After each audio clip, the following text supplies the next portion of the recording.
Good afternoon, everybody, and welcome to today's webinar. Analysts agree the WAF market is ripe for disruption in 2018. What are the experts recommending, and are you GDPR battle ready? In this session, we will share insights into how we see the WAF market changing, look at the drivers behind this disruption, and offer recommendations on best practice for securing web assets and web applications based on the latest research. We will also share some real customer success stories and hope this will offer a useful point of reference for enhancing web application security within your own organizations. Before we get started, I'd like to go over a few items so you know how to participate in today's event. You will have the opportunity to submit text questions to today's presenters by typing your questions into the questions pane of the control panel. You may send in your questions at any time during the presentation. We will collect these and address them during the Q&A session at the end. We will be recording the webinar today, so please sit back, relax, and enjoy the session. I would now like to introduce today's expert speakers. We have Max Pritchard, Pre-Sales Consultant at activereach, and Stephen Gates, Edge Security Evangelist and SME at Oracle Dyn. Max, I will now hand over to you to speak on the current state of the web application security market. Okay, thanks, Lorna. Hi, everyone. I'm Max, Pre-Sales Consultant with activereach. I've been designing secure business networks since 1994. Most recently, I've been doing GDPR assessments for businesses, so helping them tidy up processes and technologies to help them be compliant with the new EU regulation. Sorry about my voice. Along with the fact that Stephen and I can't see or hear you, I'm struggling a bit with my throat today, which makes me sound a bit flat and croaky. Please bear with me. I realise that the title of this webinar may leave you asking questions like, what's this got to do with me, and what are you talking about? Well, don't worry, I'm going to explain what this is all about and why I think it's really important for businesses. So the webinar was sparked by a report for WAF vendors published in December by Gartner called Market Trends, the Web Application Firewall Market is Ripe for Disruption. It's yours for a measly $2,500, so if you wish to. For those who are not aware, Gartner is a $3.3 billion US research company. They're best known in the IT industry for Magic Quadrants, which is a plot of selected vendors on a graph of completeness of vision against ability to execute in a specific market segment that's identified by Gartner. Their analysis is listened to by the vendors themselves, certainly those that get positive reviews, and it's used by some enterprises to guide procurement processes and supplier evaluation, for better or for worse. Anyway, Gartner has been following the web application firewall market for some time. This December report about the current state of WAF is based on their previous research, a modest survey of business and IT leaders earlier in 2017. And an analysis from a company called Veracode based on actual vulnerability testing of several hundred current web applications. I'm not going to ask you to shell out $2,500 to read the report, though. You are welcome to do so, of course. I'm going to give you the gist of the results, which are these. So, spoiler alert. Gartner notes that a lot of people already have WAF products, but that they aren't very good. I'm paraphrasing there. Gartner actually said customers complained that WAF solutions were regularly frustrating and a disappointment. Your experience may vary, but given my conversations with customers, I don't think they're far wrong. Gartner said that current vendors of these products are struggling to meet existing, let alone evolving requirements, such as web applications moving to cloud infrastructure, sort of infrastructure as a service platforms like Azure and AWS. Legacy sites, test development systems, and production web assets are becoming scattered across many data centers, which is a bit of a double-edged sword for WAF device manufacturers, They found they can sell more devices and virtual licenses, but the price is going up quite considerably for customers. Border protection techniques don't scale very well for modern distributed borderless deployments. So modern web architectures need a more modern method of protection. The conclusion I draw from these findings is this: when Gartner talks about the WAF market being ripe for disruption, what it actually means is that the WAF market is broken. That's my word, not theirs. In the case of WAF, the Magic Quadrant has not led businesses to the most effective of solutions. What Gartner describes as the WAF market has failed in the face of fairly predictable changes. To try and understand what's broken and what to do about it, I thought it would be really useful if we could look at how web security has evolved through the years. The web has a history spanning nearly 30 years. The first web server was placed on the internet at the end of 1990. At one point, I had every single web server in the world in my bookmark list. In 93, web standards and protocols were declared available royalty-free forever, which really sparked the explosion of web techniques on the internet. In 95, if you had a web server, it wasn't interactive. This is Amazon's homepage to remind you what it looked like in the olden times. If you were cutting edge, you may have had a way of people joining a mailing list or sending in an order. Amazon's latest feature in 95 would send you an email when your book was in stock. The website sat on a computer, often shared with other applications, typically in your head office. A copy of the site was often kept on tape or even floppy disk, if you remember them. Attacks on websites, and there were some, were more or less limited to defacement or denial of service. Securing the website was usually a matter of putting it in a DMZ behind a firewall or router, giving it a good root password and keeping it patched.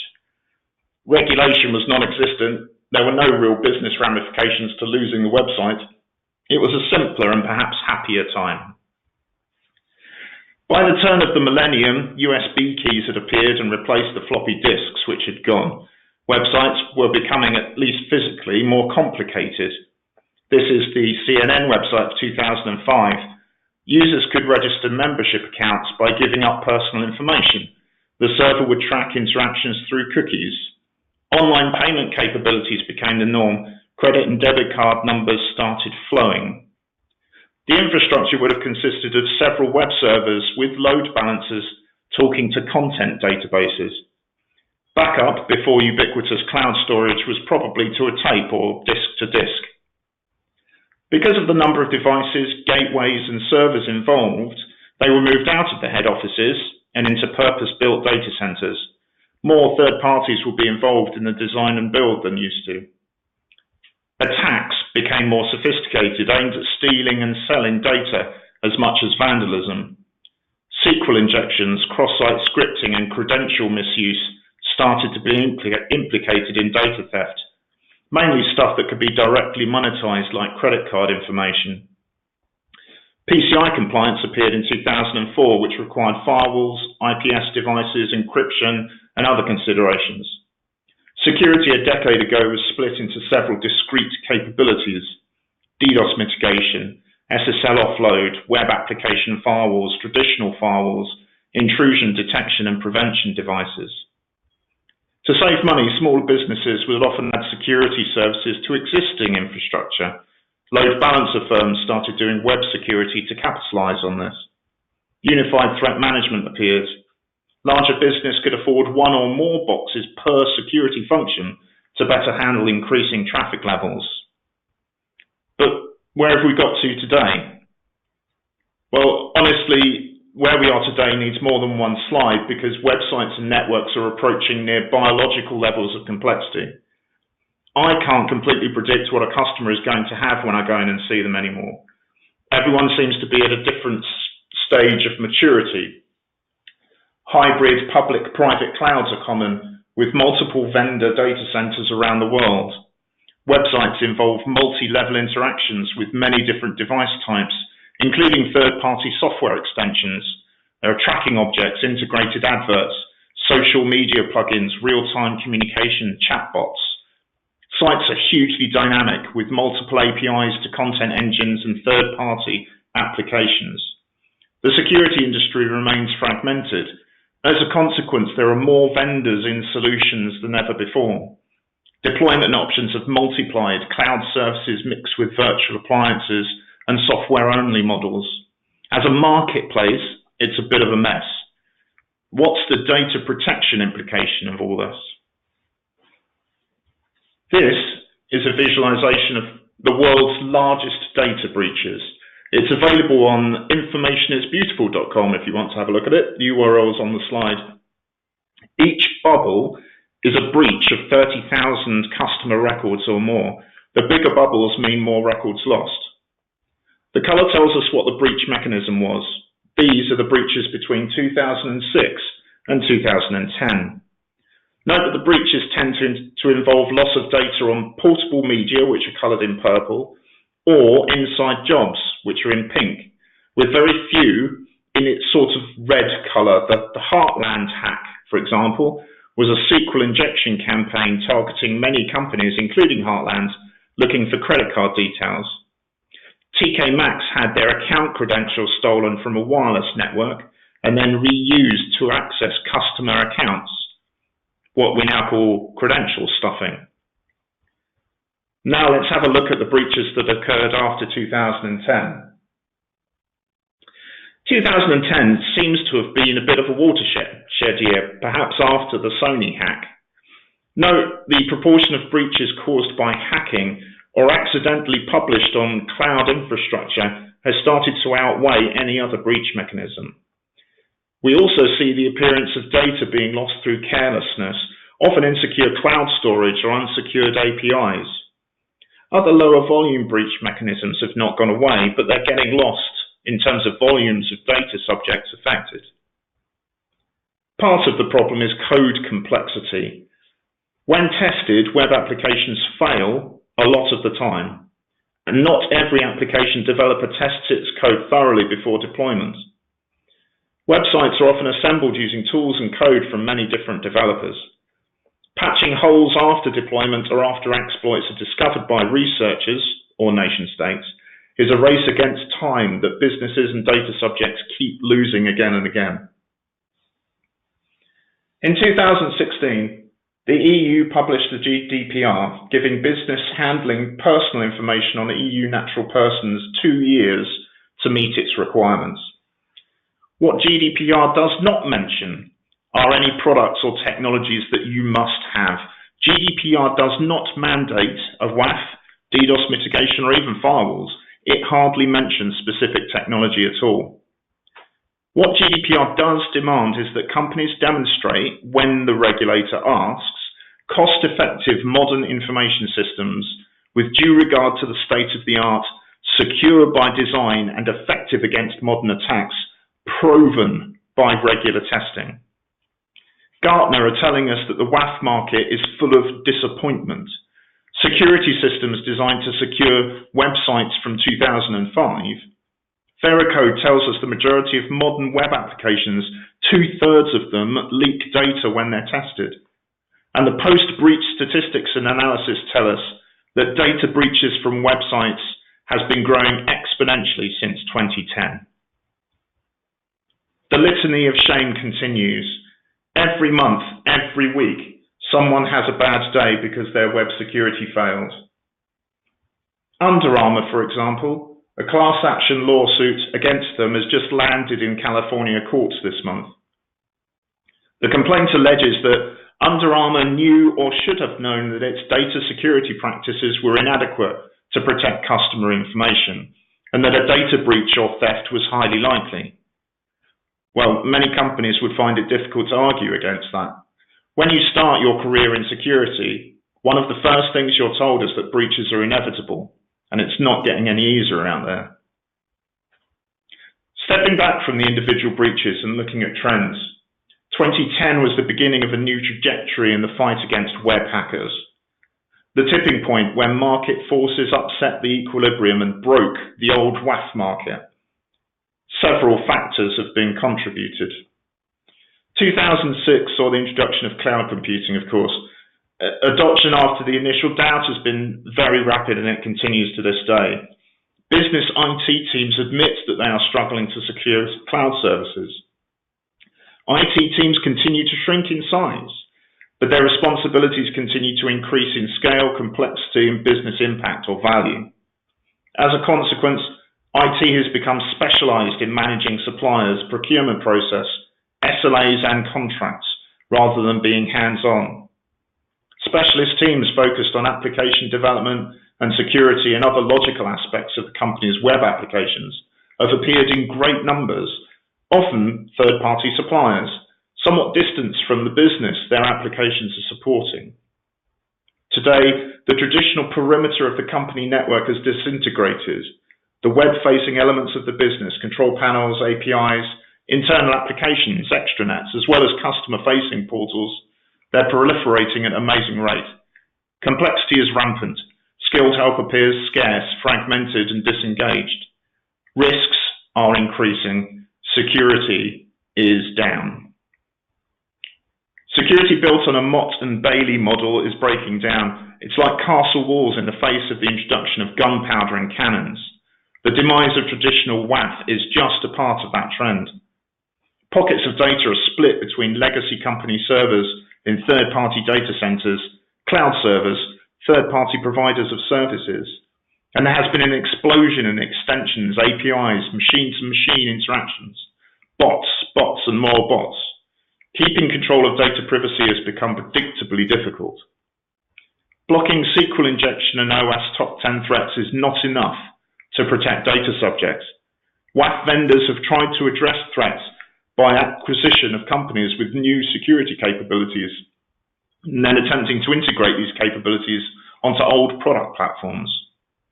Gartner are suggesting that vendors make a distinction between yesterday's products, called WAF, and tomorrow's services that they are calling Web Application and API Protection, or WAP, I guess. Catchy. But bear in mind the last point on this slide, though. New product packaging. GDPR is about information systems that serve mankind, but you may still want to question whether GDPR-friendly packaging is concealing disappointment.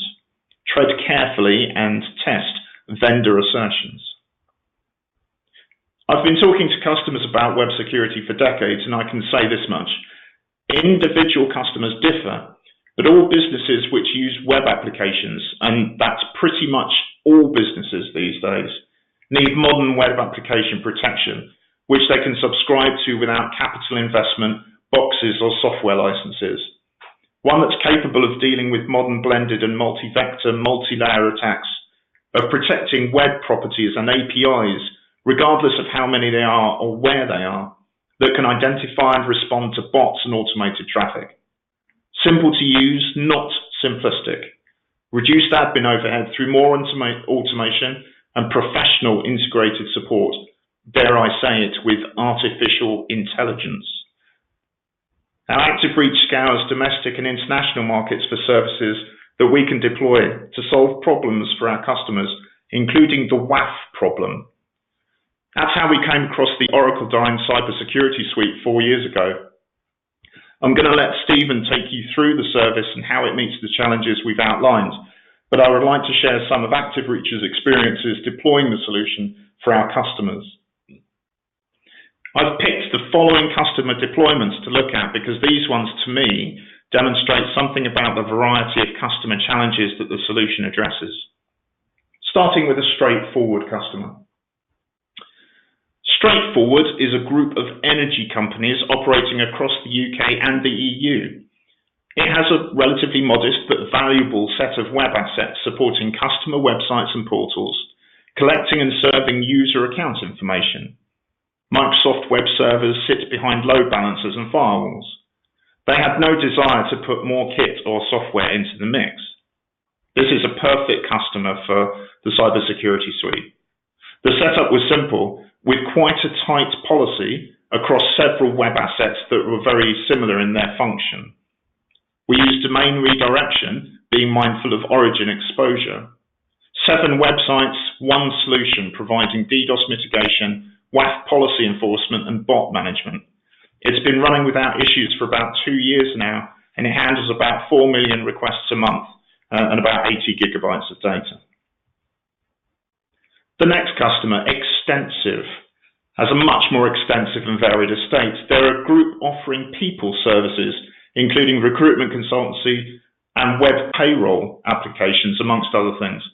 The group's international, with more than 20 different brands, each partly autonomous, and you can imagine the kind of fun conversations we had about security requirements. Even better, their web assets are highly interactive, and they are in the middle of transitioning to cloud deployments on Azure. The customer ran a comprehensive POC with several vendors, which we won. The deployment was quite tricky because of the way Azure terminates encrypted web sessions and handles local load balancing. But the cybersecurity suite is very capable, and we incorporated geo-load balancing over the top of Azure to better protect the customer's assets. Now it's in, the customer has 27 different production assets, including websites, APIs, portals, and even their CRM system protected, each with custom policies. Their test and development systems are also on board. The platform is handling 60 million requests a month across the estate and shipping 0.7 terabytes of data. The Oracle Dyn platform is also providing some dynamic caching at the edge, which has reduced the traffic load on origin servers by between 20 and 77%, as well as improving end user experience with reduced loading times, which is nice. Finally, a very, let's say, particular customer. This business offers international share trading services and real-time web-based API access to market and share data, which has, as you imagine, some very tight tolerances in terms of response and uptime. Their previous on-premise solution was not offering the breadth of protection they needed. A simple cloud-only deployment would not fly with the customer's particular security and performance demands. So activereach built a hybrid solution using the Oracle Dyn inspection engines between customer edge devices and their web farms, direct fiber connectivity between the customer sites and the cybersecurity platform, where we configured the flood defenses and command and control for the system. New web applications can be placed onto the platform in under 20 minutes. The system incorporates a technology called Rapid BGP, which offers sub-60-second automated convergence of peer network routes, effectively allowing the network to dodge incoming DDoS firepower. It's very cool. Anyway, with my voice disappearing, that's all I wanted to say. Stephen, could you tell everyone a bit more about the Oracle Dyn Cybersecurity Suite, please? Yes, absolutely. Thanks so much, Max. That was totally awesome. So good day, everyone, and welcome to the webinar. My name is Stephen Gates, and I'm the Edge Security Evangelist and Subject Matter Expert at Oracle Dyn. I've got about 25 years of experience in this industry, and primarily about 15 years of experience in security overall. I'm an engineer by trade. And when we look at today's threats, many of them Max highlighted, and the malicious bot phenomenon is growing exponentially. Estimates demonstrate that there will be over 20 billion connected devices on the internet by 2020, and much of that is going to be consumer-based IoT devices, which are often, just weakly protected. Many times they're exposed to the internet and they become compromised, they're taken over. And next, wonderful, all of these devices are now being used to attack our networks, our websites, our applications and APIs. The web application attacks, the vulnerabilities, the exploits are simply at an all-time high. I mean, literally, I've kind of tracked this, just like Max had mentioned, sort of the history of all of this. And the web application attacks, it's just phenomenal how many weaknesses there are in these websites that are exposed to the internet today. Now, the API attacks, right, as the number of machine-to-machine communications grows exponentially over the next few years. Actually, there was a report put out by Cisco recently that was really almost like a warning to the ISPs. You really need to start building up your infrastructures to be able to handle all the machine-to-machine communications that are coming. And these API attacks are leading to data theft and API outages.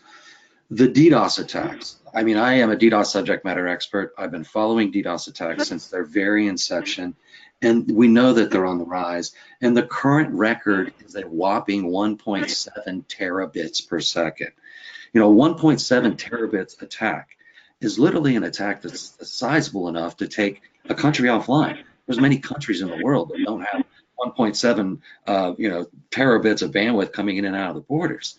And then finally, the malware uploads, right? Many of the sites out there today, are requesting, almost demanding, hey, users, you need to upload a photo of the automobile accident that you were just in, or a resume, or some other content that's being uploaded. And these malware uploads to legitimate websites is turning these sites into nothing more than malware infection points. So as we can see, there are lots of things to worry about concerning how best to protect our networks, websites, applications, and APIs. And I'm 100% behind what the analysts are talking about with regards to disruption in the traditional WAF market space. Lorna? So when we talk about a solution strategy, here at Oracle Dyn, we have a suite of solutions that are designed to protect these networks, these websites, these applications, and these APIs that are exposed to the internet today. Lorna? So here at Oracle Dyn, the application security solutions we have all begins with DDoS protection, right?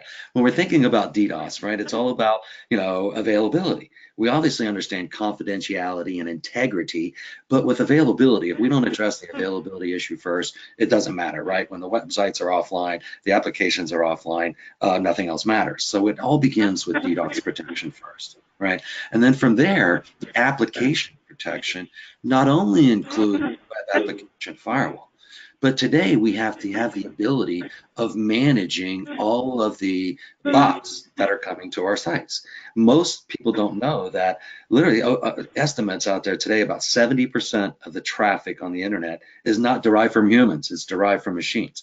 Many of those machines are bots, and bots basically create non-human traffic.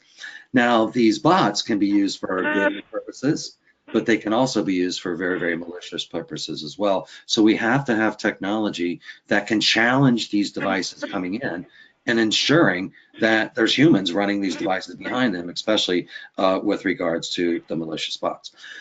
Now, web application firewall technology is certainly needed, but it needs to be expanded upon. It needs to have the ability of writing, custom rules and custom signatures. And it also needs to be very, very integrated with a bot management solution. Now, when we're talking about API security, this is all about machine-to-machine communications. And so many of the bot challenging techniques that have been around and that are being improved upon don't necessarily work in an API machine-to-machine communication. And so there has to be an ability to basically challenge those communications to ensure that it's a legitimate API call. And then finally, the malware protection, having the ability of just saying, look, we're not allowing somebody to upload malware to our applications, our websites, etc., just makes a whole lot of sense as well. So this is a complete solution that is really designed to protect all the aspects of a web application exposed to the internet today. Lorna? So the applications security details, it's one platform for all applications and DDoS products. One unique, consolidated, intuitive customer-facing portal, right? It's not a bunch of discrete products with all these disparate UIs and interfaces, et cetera. It's all collapsed into one customer-facing portal. It's cloud-based, one platform, one version. There's no hardware. There's nothing to install. very, very quick to implement the solutions. It's 100% CDN agnostic. It's CDN optimized and includes application delivery and acceleration. So it doesn't matter where your sites are hosted. It doesn't matter where your applications and APIs are hosted. It can protect them regardless of the location. It's fully auto-scaling, self-healing, global load balancing, and we ourselves are PCI DSS 3.2 certified. Also, the portal is an API-driven portal, so you can utilize our APIs to do whatever you would want to do in contrast to utilizing the web-based UI.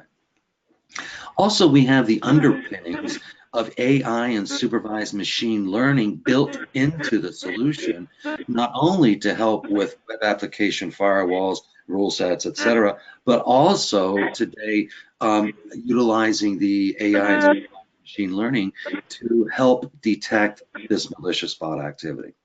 It's very easy to add new layers of features. For example, if you started off with, hey, we wanted bot manager and WAF, and oh, by the way, months later, hey, how about let's turning on the API security? Very, very simple to do. And finally, real-time logging and shipping to external SIMs and real-time metric collection and display. Now, if we look over to the graphic at the right, this is really how we're handling all of the requests that are coming into our protected customers, sites, and applications and APIs. And it all begins first with unlimited volumetric DDoS protection. We have to begin there. Then from there, we're talking about edge scripting, which is a very, very cool technique, technology or capability that's coming that is all about, basically scripting based upon behaviors and where people are going to various applications, and then challenging them when they get the various portions of the application. And next, we apply access policies. We implement threat intelligence feeds. We have bot policies that we're implementing as well. Certainly web application firewall policies and machine learning web application firewall as well. Custom rate limiting, API security, bot countermeasures, caching and Zen tags, and malware protection, all on a single platform. And as traffic is coming into our cloud, we're obviously applying all of these filtering, monitoring techniques to ensure that the traffic that is arriving to your applications and your APIs is legitimate. Lorna? So here at Oracle Dyn, Layer 3 and Layer 4 DDoS scrubbing centers. We currently have one in Los Angeles, Toronto, Ashburn, and Amsterdam. We're bringing Singapore online very, very soon. And the whole idea is to have these scrubbing centers located in various parts of the world. And Max had mentioned Rapid BGP. Now, Rapid BGP is a trademark solution of Oracle Dyn, and we can detect and divert traffic to our cloud in less than 60 seconds. So the whole point of DDoS defenses, first off, is being able to rapidly detect, yes, we're under a DDoS attack, and then diverting that traffic to our scrubbing centers through BGP routing. And it's a beautiful solution again, and it's very, very rapid to detect and mitigate. Lorna? Now, the megapops is where we apply all of our other protection, right? The bot management protection, the web application firewalls, API security, and malware protection as well. Those are located all over the world. And again, there's with all of this protection in place, there's no hardware to install, and we're completely agnostic to where these locations of the websites and APIs and applications are being hosted. And so the whole idea here is to have enough megapops located all over the world, and we could easily be able to, absorb this traffic. And also here at the megapops is where we're dealing with the layer 7 DDoS attacks, because we can mitigate the layer 7 DDoS attacks very effectively utilizing many of our bot management challenges. Lorna? So this is a managed web application security solution, right? And it can be fully managed, right, by the organizations on this call today, right, activereach and Oracle Dyn, but it can also be co-managed with the customer as well. And the whole idea is to provide something that's very quick, easy setup and onboarding, fastest time to application protection, and fastest time to DDoS protection and mitigation. There's tons of pre-built templates and rule sets and recommendations and policies. And it's an ongoing monitoring and tuning 24/7 by our SOC engineers and security experts. And we have multiple shifts, multiple SOCs, 2-hour overlap for open ticket transfer. So as you know, we're following the sun. So if you have an issue that's going on currently and another one of our SOCs come online, obviously your issue and your ticket will be transferred over to that new SOC to ensure that we have 24/7, 365 global coverage to protect our, the organizations out there today. Lorna? And then finally, the Oracle Dyn Web Application Security, the advantages. It's priced based on clean traffic, the 95th percentile. And each solution is available to turn up at a moment's notice. You don't have to buy everything at one time. You can turn up the various pieces of this the suite at any given opportunity. And organizations get the same solutions no matter how big or small they are. There's no nickel and dime. There's no limitations to what is provided by this solutions. Organizations won't be penalized for being attacked often, since your attacks are our problem. There's no penalty for the number of attacks, the duration of the attacks, the frequency of the attacks. It's all just the same price. Solutions are very budgetable. There's no need to anticipate the number of attacks, and there's no need to cushion your budget, which I've heard so many organizations do because they're always planning for the next, the next worst thing to happen. These solutions are very fairly priced. You get more than what you pay for. There's volume pricing, multiple products, multiple sites, and there's multiple discounts. And it's a monthly subscription model, typically paid up front annually, and of course, offer 1, 2, 3-year terms, longer term, better pricing. So that's exactly what the Oracle Dyn solution is all about. And it's, it's really addressing not only what the analysts are saying out there today, but it's addressing what I believe today is needed to protect these application networks, these websites, and these APIs. All right, I think it's about time for questions, and I'm going to hand it back over to Lorna and Max.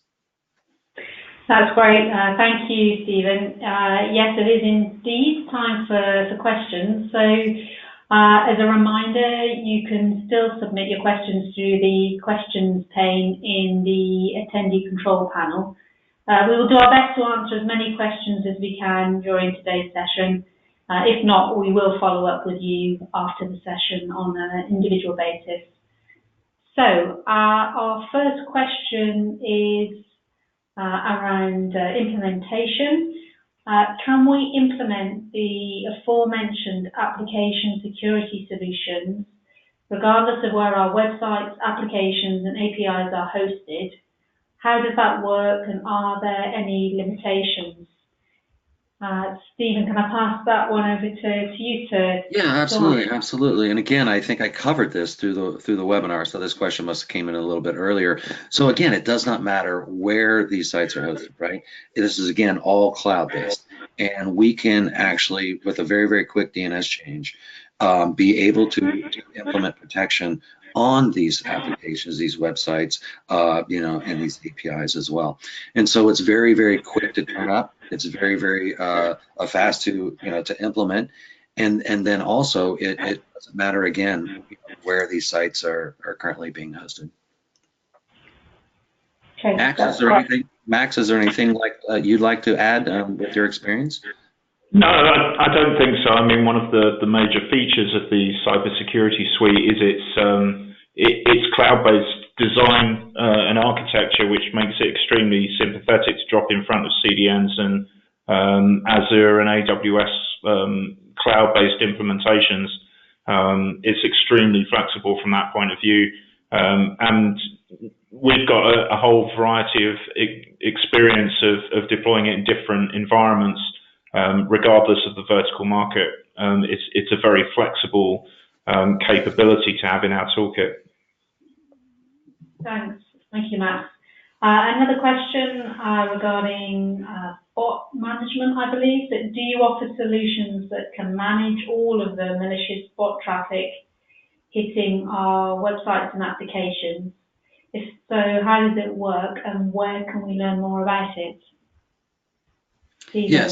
Yes, absolutely. I mean, the whole idea of the bot solution is to identify and manage, obviously the harmless bots, right? We've got Google bot and Yahoo bot and Bing bot and Apple bot, and those bots have been around forever, right?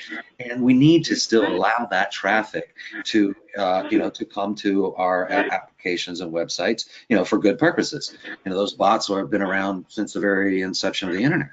But today, with all of IoT devices, primarily consumer-based IoT devices, the whole idea is that we have to be able to challenge these devices to determine, is there any real humans sitting behind them, right? Because these bots today can do all sorts of malicious activity, right? And so there's lots of different ways of challenging, through JavaScript challenge, human interaction challenge, CAPTCHA challenge, device fingerprinting. There's also rate limiting. We can do all kinds of different things to this traffic, right? We can either slow it down, we can allow it, we can mitigate it. There's lots of different things that we can do. But the whole idea here is just recently, I don't know if, obviously you can probably tell I'm in the US, I live in Florida, and just recently over a holiday weekend, a Memorial Day weekend, there was a correspondent that went out from the FBI.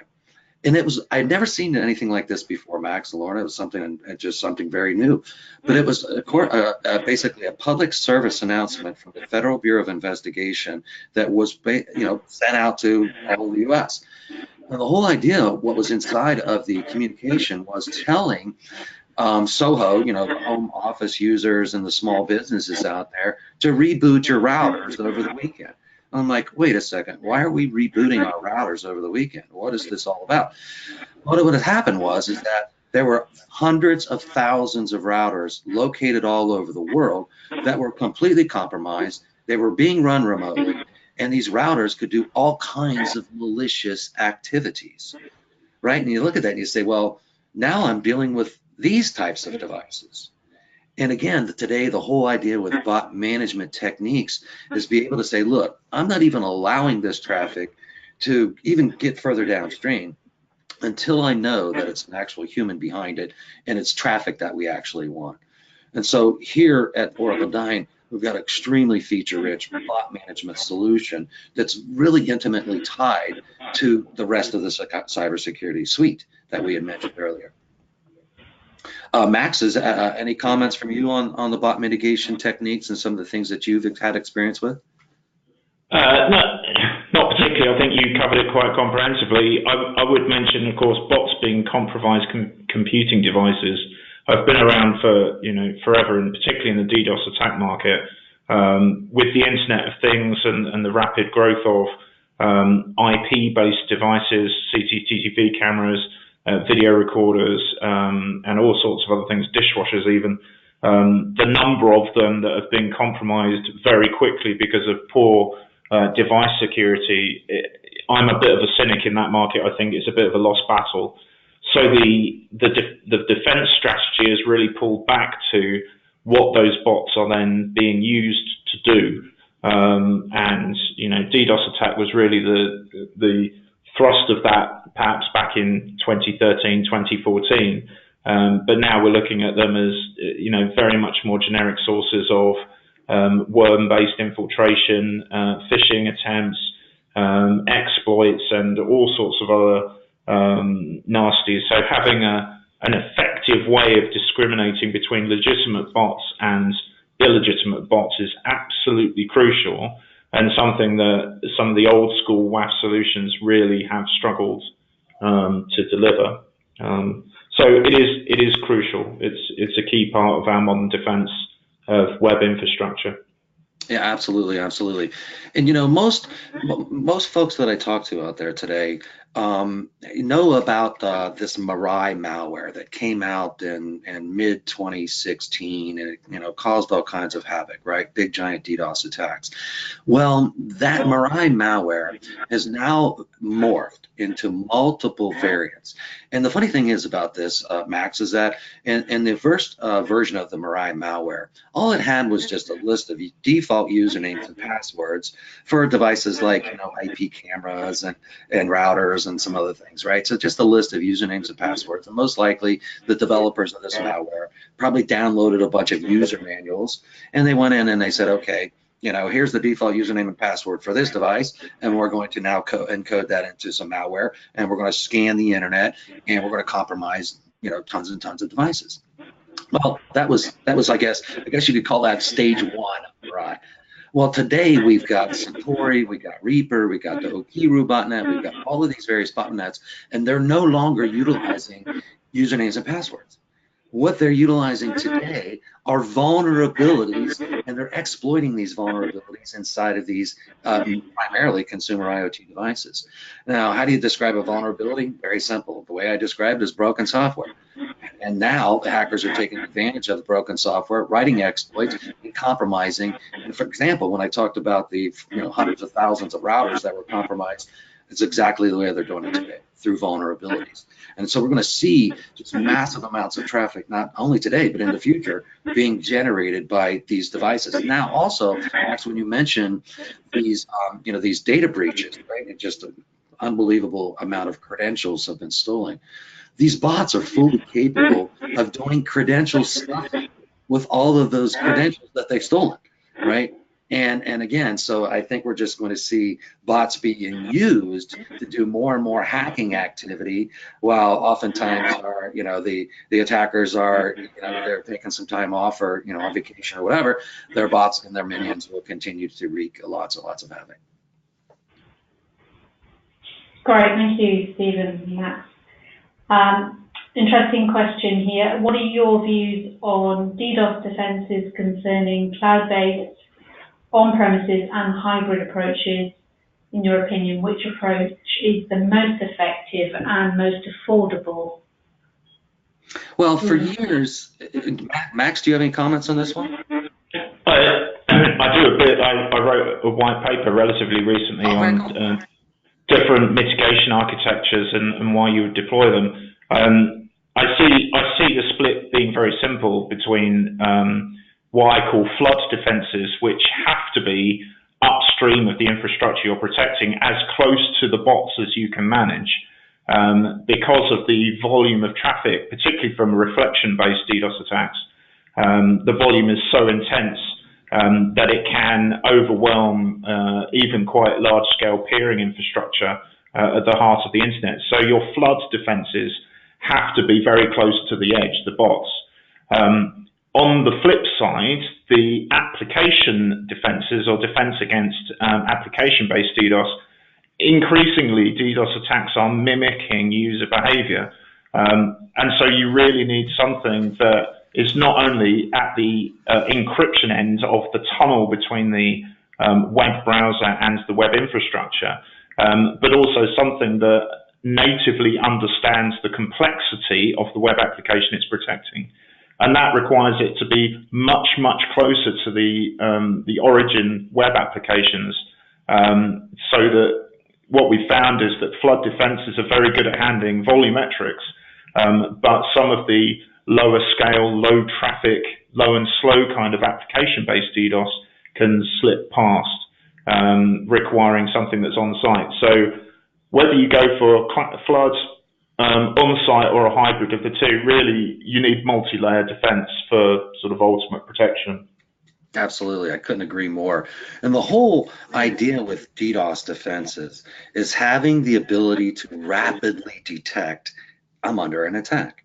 Oftentimes organizations are not 100% sure if they are under attack, right? They've got some latency, they've got some issues, they were getting phone calls into the support and help desk. Was it a cable cut? Is there a power outage? Is there, was it an update or an upgrade we did during the maintenance window last night that's causing the outage? And so the whole point of DDoS defenses is to immediately detect an attack. If you can't detect an attack, you cannot mitigate an attack. But if you have the ability to immediately detect an attack and engage the correct defenses, just like you said, Max, if it's a volumetric attack, big giant flood attack, we've got to engage a cloud, right?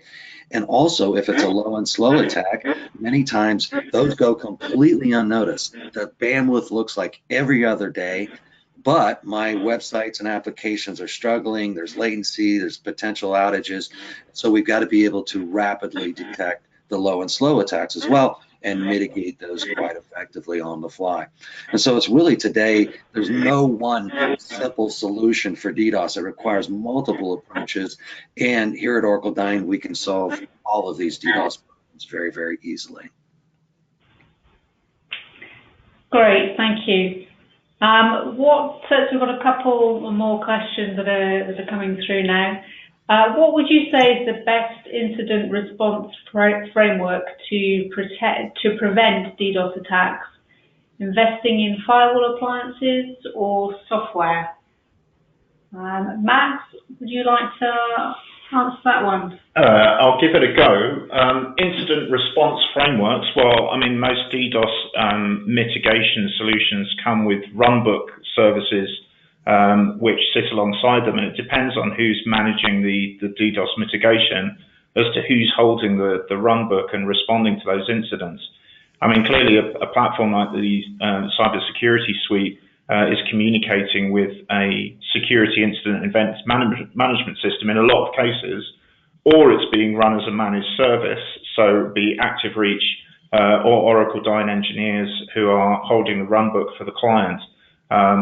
And as Stephen said, probably one of the first challenges is recognizing that you're under attack. A lot of modern DDoS attacks are multi-vector and are designed to frustrate simple detection by sort of standard DDoS mitigation platforms, and they will often mutate over a period of time. So an individual attack could only last maybe 30 seconds before it gets switched off, enough time for the attacker to determine whether that approach has been mitigated or whether it's slipped through, and it will be used as a kind of reconnaissance before they follow up with other attacks. But an attack pattern itself could cover weeks of DDoS activity against web assets. And really, a lot of the stress and strain comes down on the people and the processes that you have, rather than any hardware or software that you have deployed, which is why DDoS testing and practicing your response to a DDoS attack becomes such a crucial part of protecting business from DDoS activity. And it's the kind of thing that activereach put in place as part of a solution. Well, today, Max, I agree 100%, is that today we're also seeing DDoS attacks being used as smoke screens, right? It's a great way of distracting the IT security people in an organization, hit an organization with a DDoS attack that doesn't necessarily take them offline, but it causes latency, it causes outages, it causes, everybody's, sort of running around trying to figure out what's going on. And at the time of this attack, an organization could even be potentially being breached, right? Because the hackers want to cover up a lot of times their popcorn trail, right? And so the whole idea is today that we know that DDoS attacks are being used as smoke screens. As a matter of fact, there's a statistic out there that 24% of the organizations that experienced a data breach have also experienced a DDoS attack. So many times people will say, hey, we had a DDoS attack. It didn't take us completely offline. It caused a lot of problems. It came and went in 30 minutes and we're okay. We never seen it again. And the whole point there is that that's where you need to look very, very closely at those logging systems, looking for other various events during the time the attack was going on. And many times you may find that needle in a haystack and say, okay, that's what this attack was all about. We also know that these DDoS attacks are certainly being utilized for ransom, right? DDoS for ransom is on the rise. It's not going away anytime soon. And so it just makes a whole lot of sense to just address this DDoS problem once and for all. All of the DDoS attack, layers that you could possibly attack needs to be defeated first and foremost before we do anything else. Great, thank you. Another question here, I think, referring to a topic that we covered slightly earlier. How does one protect IoT appliances within a household? Oh, household defense. Well, that's a great question. Well, it's a bit of a difficult topic. I mean, the first thing I would do when I get a device is to see what username and password it uses. Because a lot of them come out of the box with admin/admin to get into the control panel. and there are bots that are out there looking at devices that are plugged into the networks and are trying all of the default username password pairs that they can. So if a device that you've unpacked from your DIY shop or that you've bought off eBay has got that kind of default looking username and password, before I even plug it into the network, I want to be hopping onto that device with a local connection and changing its password settings. After that, you've got to then work on patching it to the latest firmware updates and making sure it's not exploitable. I mean, as Stephen mentioned about the Cisco Talos alert, so many versions of home routers are exploitable just through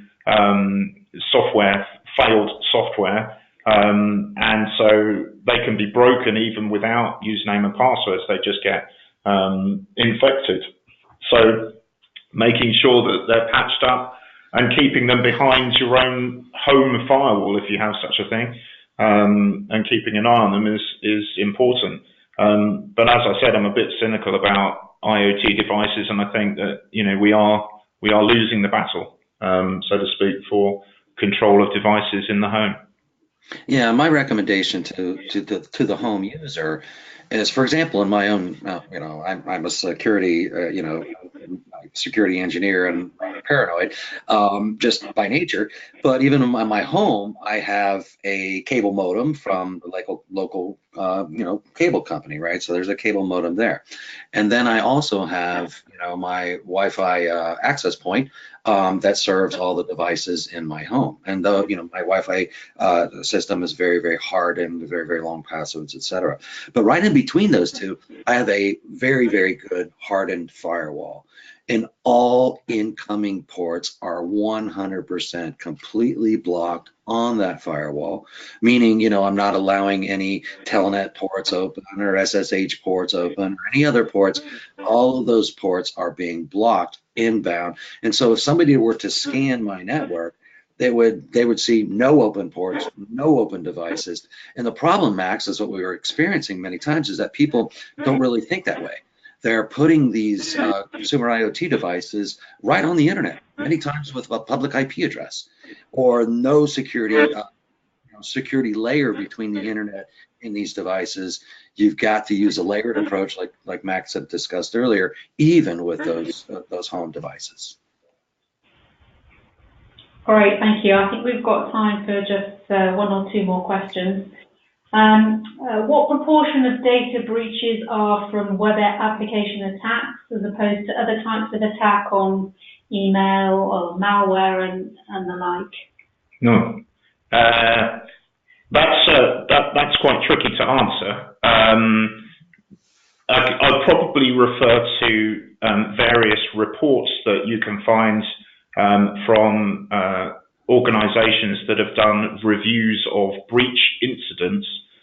The one I tend to go back to more often than not was published by Verizon every year, which is called the DBIR, the Data Breach Incident Report. This is an analysis of something like 60,000 odd security incidents, which covers about 2,500 data breaches. It is a biased sample, but it's quite an extensive one. And some of the information that you can get from that kind of analysis would suggest that about 80% of the breaches come from outside of the company, and they're motivated mainly by money.